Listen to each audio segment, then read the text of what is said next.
Welcome back, people, to another video where I am bringing you some crypto news. And in today's news article, we're going to be covering the CEO of Divi, Nick Saponaro. He had an article today, which was in the NASDAQ, on why Web3's decentralized dream is in the hands of the creator and the consumer. So I thought I'd take time and make a video and just go over this entire article with you guys, because it's a good one. So here we go. Why Web3 Decentralized Dream is in the hands of its creators and consumers, by Nick Saponaro, CEO of Divi Labs. Just before Christmas, the Twitter sphere was ablaze as Jack Dorsey, the co-founder and one-time CEO of Twitter, launched a salvo at Web3.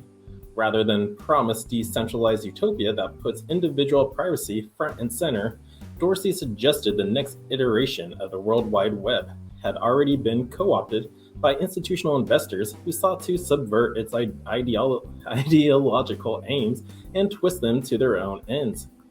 You don't own Web3, Dorsey said. The VCs and their LPs do.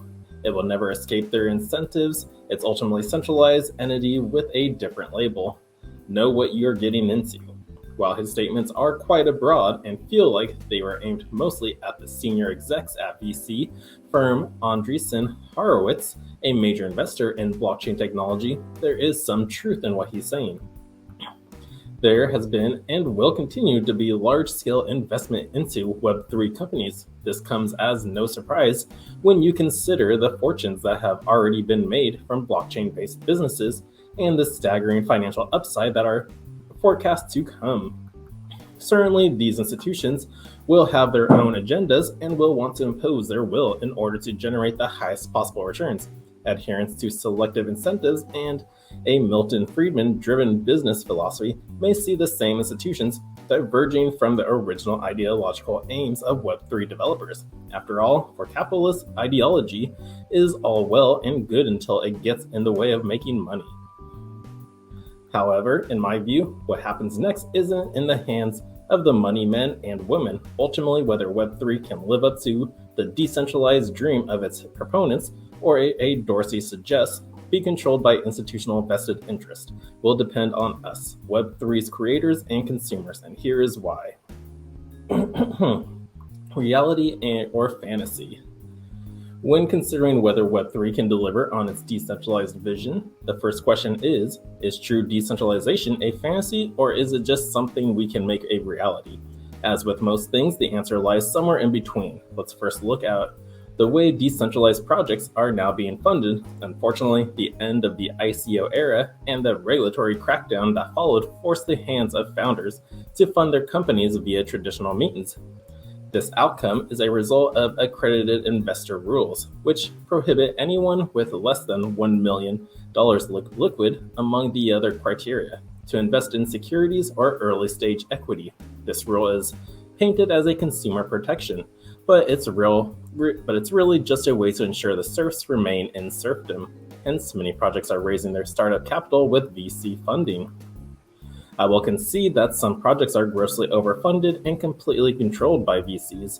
Then there's the grassroots project that grew organically and later raised VC, e.g. Uniswap. Further still, there are genuine DAOs operating within a more fundamentalist construct. And regarding of the funding mechanism used, the technologies behind Web3 inherently enable users to take control of their content, data, privacy, and funds. And while Twitter has made billions of dollars off the backs of the creators and thought leaders who never saw any benefit other than targeted advertising and some internet points via a blue check mark, Web3 has enabled creators to make millions of dollars without paying a dime to someone in a high-rise office wearing a pinstripe suit. Web3 is helping game developers fund their games without becoming beholden to shareholders who don't have any interest in what they are building. Aside from what it delivers to the bottom line, it is enabling savvy users to become their own hedge fund, lender, or market maker. People are becoming millionaires in a matter of months thanks to this technology, which is more than Web2 has ever done for most. But while decentralization is ingrained in the DNA of this technology, it is not without one major caveat. The true underlying tech, cloud infrastructure run on AWS, Google, etc., is not in any way decentralized. Even IPFS, interplanetary file system, while distributed, is usually run in a single instance by the owner of the content, e.g. NFT projects. This fact will change over time as more decentralized cloud infrastructures come into the fold and IPFS becomes easier to access to and incentivize to host content-driven distribution across a larger array of machines. What we've also got to remember is we are still very early in the development cycle and even earlier in the adoption cycle. At one point, the web seemed useless and unnecessary reimagining of things that were already good enough, e-commerce, email, etc. in the physical realm. Web3, in its nascency, it needs time to grow for the infrastructure to truly democratize and for the protocols built on top of the infrastructure to mature to a state that they are just as, if not more secure and useful than their predecessors. It may indeed be idealistic, but then so was the idea of decentralized borderless currency, and it's now a market worth $2 trillion. Now we get what we deserve. People have a big role to play too, referring originally to the government and our leaders that adage that we get what we deserve posits that we are all complicit and the culpable for the quality of people we put in power, either through action, where we actually vote them in, or through inaction, where we leave the responsibility to others because we don't care enough to bother contributing. The same is also true of the technology we consume and the people who supply it to us. Think about it, the titans of Web 2, Google, Facebook, Twitter, and Amazon. As users, we empower them by rushing to their sites, giving little thought to the hefty price we are paying for accessing their free service.